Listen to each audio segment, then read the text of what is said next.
Today I will discuss a question. This question is asked in JEE Main 2022.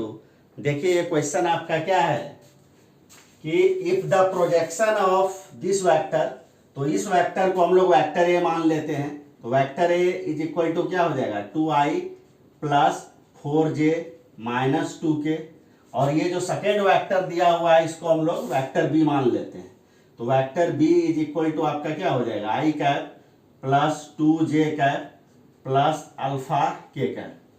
और problem में दिया हुआ है कि वेक्टर ए का प्रोजेक्शन वेक्टर बी पर 0 है।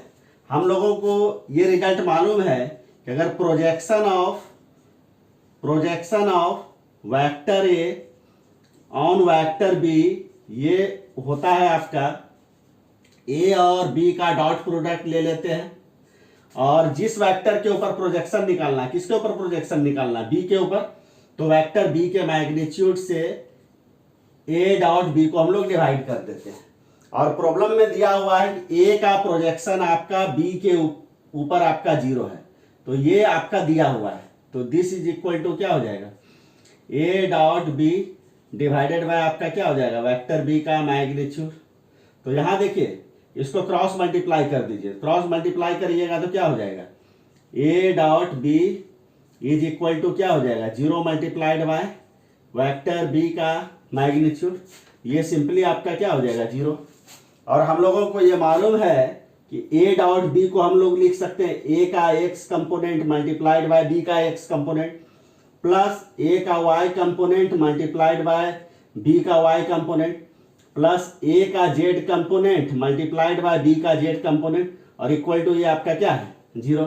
यानी ए डॉट बी को हम लोग ये लिख सकते हैं, और A dot B equal to चूंकि 0 है तो एक्स ए का x component multiplied by B का एक्स कंपोनेंट प्लस ए का y component multiplied by B का वाई कंपोनेंट प्लस ए का z component multiplied by B का z component is equal to क्या हो जाएगा 0 हो जाएगा। और यहां देखिए तो वेक्टर ए को लिखा जा सकता है 2i cap plus 4j cap plus minus 2k cap. तो अगर देखिए वेक्टर ए में देखिए तो i कैप का जो कोफिशिएंट होगा वो वेक्टर ए का x कंपोनेंट कहलाएगा, जो कि यहाँ पर आपका क्या होगा 2 होगा। और आपका यहाँ देखिए j कैप का जो कोफिशिएंट 4 है ये वेक्टर ए का y कंपोनेंट आपका कहलाएगा, और k कैप का कोफिशिएंट जो -2 है वो वेक्टर ए का आपका क्या कहलाएगा आपका z कंपोनेंट कहलाएगा। अब देखिए वेक्टर बी को लिखा जा सकता है आई कैप को 1i कैप, आई कैप को हम लोग लिख सकते हैं 1i cap plus 2j cap plus alpha k cap. तो यहाँ देखिए वेक्टर बी में आई कैप का कोफिशिएंट क्या है 1 है, तो ये वेक्टर बी का x कंपोनेंट कहलाएगा।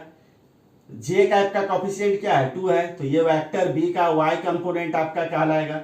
और k कैप का कोफिशिएंट क्या है अल्फा है, तो ये वेक्टर बी का z कंपोनेंट आपका कहलाएगा।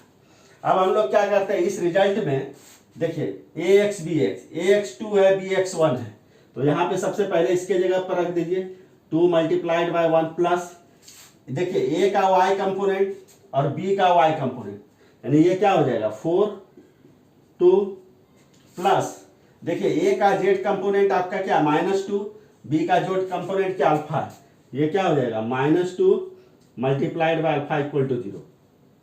तो 2 को 1 से मल्टीप्लाई करिएगा 2, 4 को 2 से मल्टीप्लाई करिएगा 8, और -2 मल्टीप्लाइड बाय अल्फा क्या हो जाएगा -2 अल्फा इक्वल टू 0। तो ये देखिए यहाँ पर क्या 2 प्लस 8 क्या हो गया 10 -2 अल्फा इक्वल टू क्या हो गया 0, यानी 10 -2 अल्फा इक्वल टू 0 हो गया। इसको लिखा जा सकता है -2 अल्फा, 10 को राइट साइड ट्रांसफर कर दीजिए तो क्या हो जाएगा -10, तो अल्फा इक्वल टू क्या हो जाएगा -10 डिवाइडेड बाय -2, तो ये आपका कैंसिल होके कितना हो जाएगा आपका 5 हो जाएगा। तो अल्फा का वैल्यू आपका क्या आ गया 5। तो this is the final answer. तो यहाँ जो पूछा जा रहा है कि the value of alpha will be, तो अल्फा का वैल्यू आपका क्या हो जाएगा आपका 5 हो जाएगा। तो इस प्रकार से इस क्वेश्चन को मैंने सॉल्व कर दिया। अगर इस क्वेश्चन में आपको कोई भी डाउट होगा तो आप कमेंट आप जरूर कीजिएगा।